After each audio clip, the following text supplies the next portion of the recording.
Walking out of a university building to head across campus is not unusual, and even being beat by a Palm Pilot isn't all that uncommon.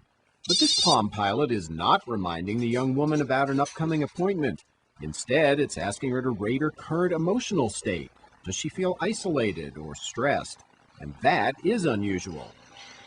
It's all part of a series of studies at Pittsburgh's Carnegie Mellon University, studies that are exploring the link between mind and body. Some of the studies look at emotions, like loneliness, to see how emotions relate to a specific measure of health, I'm going to give you your vaccination now. such as our ability to develop antibodies after a flu shot.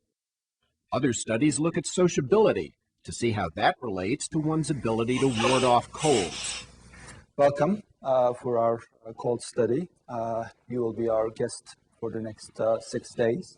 Guest may be a bit of an exaggeration, because as shown in this demonstration, the purpose of the study is to make the guests sick. Keep your head back for a A minute. cold virus is placed into the nose, and the volunteers are sequestered at a local motel for 6 days, Measuring your middle ear pressure. Okay. where they're tested daily to see just how sick they get. All of these studies have been designed by physicians like Junate Alper of the University of Pittsburgh Medical Center. Alper teams up with psychologist Sheldon Cohen of Carnegie Mellon University. Cohen is a leading researcher in the field of health psychology.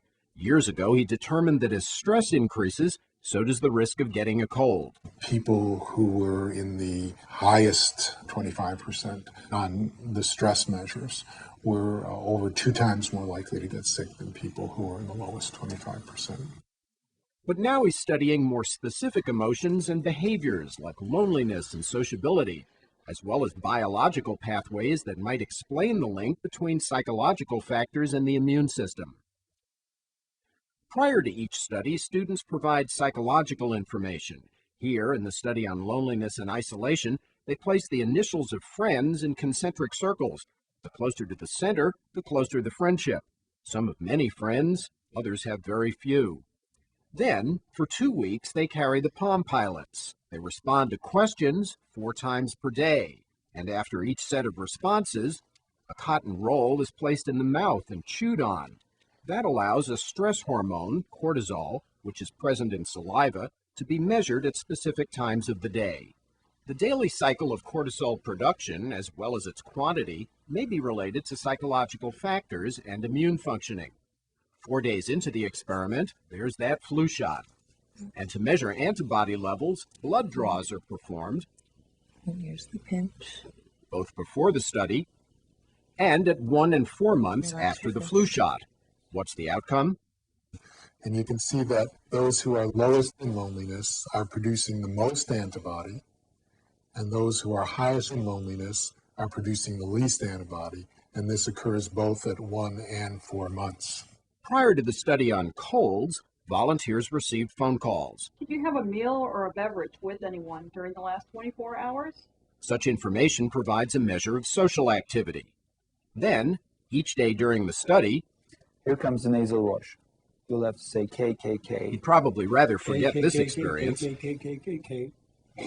but the nasal wash measures the amount of virus present in the nose, and it also measures a protein called cytokine. In highly stressed people, cytokine levels can become dysregulated and abnormally elevated.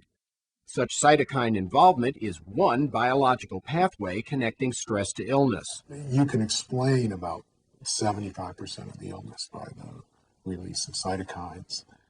And there's a relationship between sociability and cold development.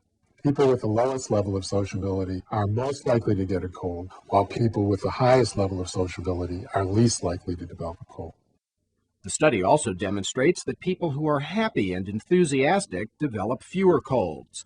So if people develop colds when stressed or lonely, can we help to reduce the risk of colds by reducing these psychological factors?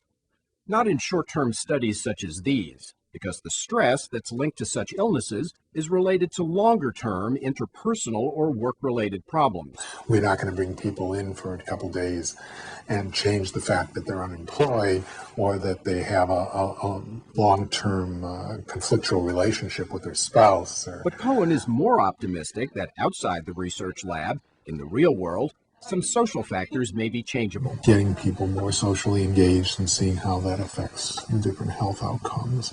And that is where some future research will be directed.